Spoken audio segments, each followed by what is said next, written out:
Bismillahirrahmanirrahim. Assalamualaikum warahmatullahi wabarakatuh.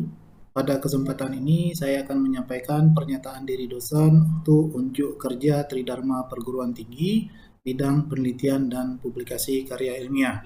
Sebelumnya saya perkenalkan, nama saya Handrisal SOS MSI, NIP 198802202015041002. NIDN 1020028802. Pekerjaan adalah dosen program studi ilmu pemerintahan, Fakultas Ilmu Sosial dan Ilmu Politik, Universitas Maritim Raja Ali Haji Tanjung Pinang. Pendidikan saya S1 adalah ilmu pemerintahan dan S2 juga ilmu pemerintahan. Saya menekuni bidang ilmu yang sama, yaitu ilmu pemerintahan. Nah, kinerja publikasi saya sejak tahun 2018 ini sudah saya gambarkan dalam bentuk tabel. Nah, jadi kalau saya urutkan dari jurnal nasional terakreditasi itu capaian tertinggi saya adalah pada jurnal Sinta 3. Dengan judul Local Government Effort in Encouraging the Existence of Subsistence Agriculture as an Alternative to the Supply of Food Needs in Lingga Regency. Nah, ini diterbitkan di jurnal Budapest International Research and Critique Institute. Diterbitkan pada tahun 2021 dan saya berposisi sebagai penulis kedua. Nah, untuk berikutnya itu pada Sinta 4 ada kebijakan penyelenggaraan perumahan masyarakat berpenghasilan rendah di Kabupaten Lahat, Provinsi Sumatera Selatan. Diterbitkan di Jurnal Kemudi juga pada tahun 2021 dan posisi penulis kedua. Berikutnya juga masih Sinta 4 dengan judul Pemberdayaan Komunitas Adat Terpencil atau KAT oleh Pemerintah Daerah Kabupaten Bengkalis, juga terbit di Jurnal Kemudi pada tahun 2021 di penulis ketiga. Selanjutnya ada di Sinta 4 inovasi pelayanan berbasis electronic government melalui aplikasi pendaftaran antrian paspor online atau APAPO di kantor imigrasi kelas 1 Tanjung Pinang tahun 2019. Nah, ini diterbitkan juga di Jurnal Kemudi tahun 2021 sebagai penulis pertama dan sudah disitasi oleh satu orang. Selanjutnya masih di Sinta 4, implementasi program dana alokasi khusus atau DAK sub bidang prasarana pemerintahan daerah tahun 2016, juga diterbitkan di Jurnal Kemudi pada tahun 2019 dan juga sebagai penulis kedua. Selanjutnya ada judul akuntabilitas pencapaian visi dan misi program kepala daerah dan wakil kepala daerah terpilih. Ini studi bidang kehutanan pada RPJMD 2014-2019 Provinsi Riau. Di Jurnal Kemudi diterbitkan pada tahun 2018 sebagai penulis kedua dan sudah disitasi oleh dua orang. Yang terakhir itu ada di Jurnal Sinta 5 dengan judul Pengawasan Peredaran Rokok Khusus Kawasan Bebas di Kota Tanjung Pinang, diterbitkan di Journal of Government pada tahun 2021 sebagai penulis pertama. Jadi kalau dilihat sejak 2018 maka di tahun 2020 saya belum memiliki publikasi karya ilmiah. Selain pada jurnal nasional, saya juga mempublikasikan karya ilmiah saya pada jurnal internasional namun masih belum bereputasi, itu dengan judul Strengthening Investment Policy in Indonesia. Itu diterbitkan di jurnal The IJHSS pada tahun 2021 dengan posisi saya sebagai penulis kedua. Untuk meningkatkan kinerja publikasi penelitian, maka ke depan saya menyusun roadmap penelitian yang saya bagi ke dalam dua kelompok besar. Yang pertama itu adalah pokok-pokok penyelenggaraan pemerintahan di daerah kepulauan dan pemanfaatan electronic government di daerah kepulauan. Ini saya susun untuk 6 tahun ke depan. Nah, di periode pertama di 2022 hingga 2023 untuk pemerintahan daerah kepulauan ada 3 topik yang akan saya angkat, yaitu terkait dengan praktik pemekaran wilayah di daerah kepulauan. Nah, ini merupakan konsen saya sejak tahun 2012 saya sudah terlibat sebagai tim kajian akademis pemekaran kecamatan di beberapa daerah. Nah, di 2012 saya terlibat kajian pemekaran kecamatan di Kabupaten Lingga dan pada waktu itu kami berhasil memekarkan 4 kecamatan di Kabupaten Lingga. Kemudian di tahun 2017 juga masih di Kabupaten Lingga, kami juga berhasil memekarkan 3 kecamatan. Kemudian di Kabupaten Karimun ada 2 kecamatan dan pada tahun 2019 itu kami melakukan kajian pemekaran kecamatan di Kabupaten Natuna dan untuk Kabupaten Natuna tinggal menunggu kode wilayah dari Kementerian Dalam Negeri.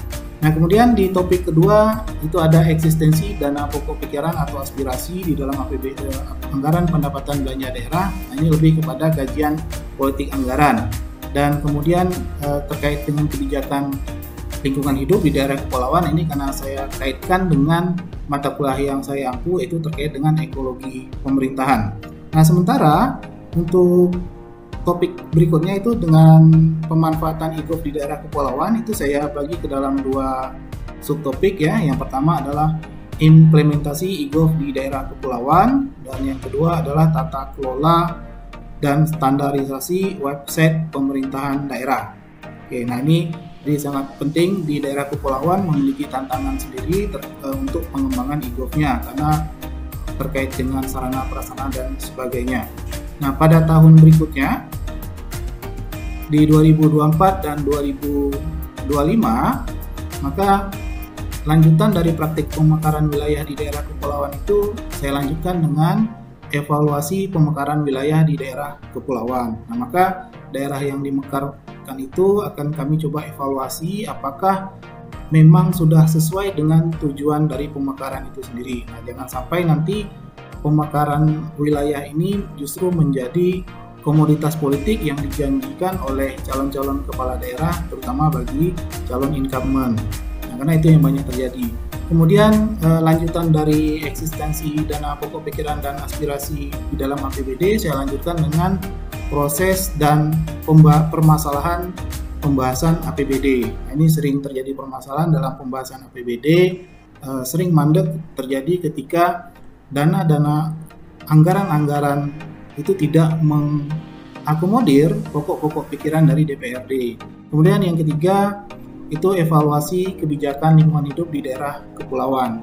Untuk pemanfaatan e-gov lanjutan dari periode 2002-2023, maka di 2024 dan 2025 itu saya akan mengkaji mengenai evaluasi e-government di daerah kepulauan dan evaluasi pemenuhan standarisasi website pemerintah daerah. Jadi apakah website pemerintah daerah yang ada itu sudah memenuhi standarisasi website pemerintah, karena semuanya diatur. Oke, selanjutnya di periode ketiga 2026-2027 di pemerintahan daerah kepulauan itu saya mulai mencari ya, misalnya model pemekaran wilayah di daerah kepulauan. Oke, nah ini salah satu kasus menariknya adalah terutama terjadi di Lingga ya, banyak terjadi pemekaran, misalnya dia memekarkan kelurahan, justru daerah pemekarannya ada yang menjadi desa. Nah, sebaliknya ada yang memekarkan desa tapi wilayah pemekarannya justru menjadi kelurahan, sehingga ini perlu dibuat model pemekarannya karena secara aturan ini belum memiliki aturan yang jelas. Kemudian untuk politik anggaran tadi, proses dan permasalahan pembahasan APBD atau penyusunan APBD akan dilanjutkan dengan melihat atau mencari prioritas anggaran di daerah kepulauan. Kemudian untuk evaluasi kebijakan lingkungan hidup di daerah kepulauan akan dilanjutkan dengan prioritas kebijakan lingkungan hidup di daerah kepulauan. Nah, itu jadi ada 3 timeline waktu yang saya bagi dari 2022 hingga 2023, 2024, 2025, dan 2006, 2027.